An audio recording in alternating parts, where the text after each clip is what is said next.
मैं Vikram Kumar BEd first year का question बताने जा रहा हूँ। जो क्वेश्चन है त्रिभाषा सूत्र क्या है। त्रिभाषा सूत्र यानी तीन भाषा का सूत्र, यानी वैसा सूत्र जो तीन भाषा से मिलकर बना। देखिए त्रिभाषा सूत्र क्या है।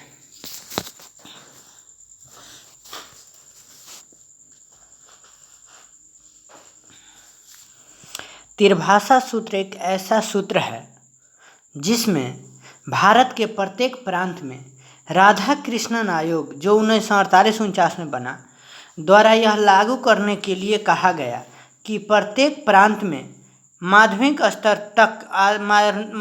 स्तर पर कम से कम तीन भाषा, जिसमें एक प्रांतीय भाषा जिसको मातृभाषा कहते हैं, दूसरा राष्ट्रभाषा जो हिंदी माना गया है, तथा तीसरा अंतर्राष्ट्रीय भाषा जो अंग्रेजी सिखाई जाए, जिससे हमारे देश का जो राष्ट्रभाषा है वह भारत के प्रत्येक प्रांत के लोग जाने, जिससे हमारे देश का नागरिक देश में सही गलत कानून समझे और संशोधन करे। यही हमारा जो तीन भाषा से बना था, एक प्रांतीय भाषा जिसे मातृभाषा कहते हैं और राष्ट्रभाषा जो हिंदी है, तथा तीसरा अंतर्राष्ट्रीय भाषा अंग्रेजी सिखाई जाए। ये तीनों भाषा जो मिलकर एक नियम बना जिसको हम त्रिभाषा सूत्र कहते हैं।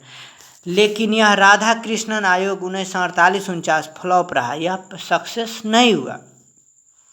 उसके बाद आया मुदालियर आयोग जो 1952 में आया। मुदालियर आयोग ने कहा, पहला कथन उसका है कक्षा 6 से 8 तक हिंदी अनिवार्य।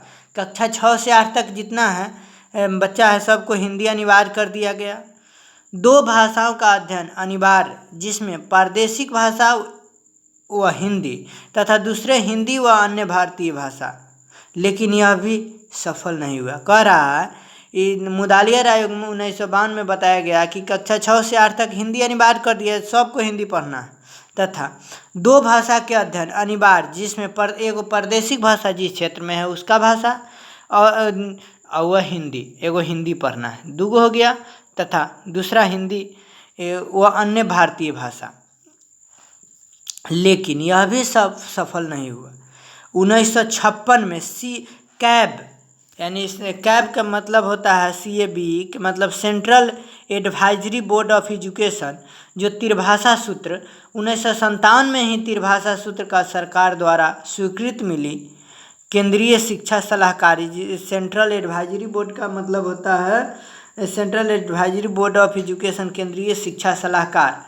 यह कैब के द्वारा बताया गया त्रिभाषा सूत्र 1957 में ही त्रिभाषा सूत्र को सरकार द्वारा स्वीकृति मिल गया। 1957 में सरकार द्वारा कैब के माध्यम से त्रिभाषा सूत्र का मान्यता मिल गया, स्वीकृति मिल गया। इन्होंने बताया था कि कैब ने बताया था कक्षा 6 से 11 तक तीन भाषा अनिवार्य किया गया। जो पहला था मातृभाषा, दूसरा था राष्ट्रीय भाषा जिसे हिंदी या अन्य स्वीकृत भारतीय भाषा, अथवा राष्ट्रीय भाषा हिंदी हो चाहे अन्य स्वीकृत भारतीय भाषा कोई हो सकता है।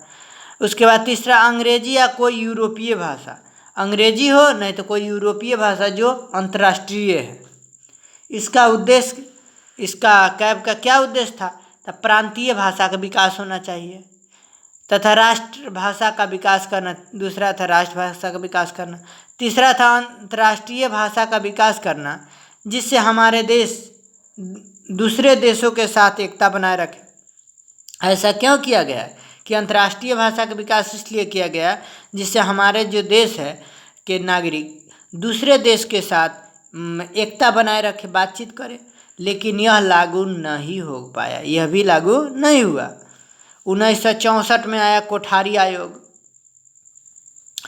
1964 में जो 1966 में अपना सुझाव प्रस्तुत किया और संशोधित किया।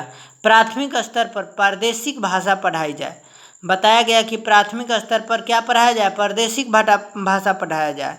उच्च प्राथमिक स्तर पर निम्न दो भाषा की लागू की जाए। पहला प्रादेशिक भाषा जो हिंदी माना गया है प्रादेशिक भाषा, और हिंदी या अंग्रेजी में से कोई एक। उसका तीसरा है माध्यमिक स्तर पर तीन भाषा, एगो प्रादेशिक भाषा, दूसरा हिंदी व अंग्रेजी, तीसरा कोई भी आधुनिक भाषा सीखेगा जो पहले व दूसरे में न ली गई हो, यानी पहला और दूसरा में जो न लिया गया उसके बाद कोई भी भाषा सीख सकता है जो दूसरे पहला और दूसरा में नहीं लिया गया। उसके बाद राष्ट्रीय शिक्षा नीति 1968 आया। इसमें त्रिभाषा सूत्र का समर्थन किया गया। राष्ट्रीय शिक्षा नीति 1968 में त्रिभाषा सूत्र का समर्थन किया गया कि यह ठीक है। इसी पर CBSE ने 10 वर्षीय पाठ्यक्रम लागू कर दिया।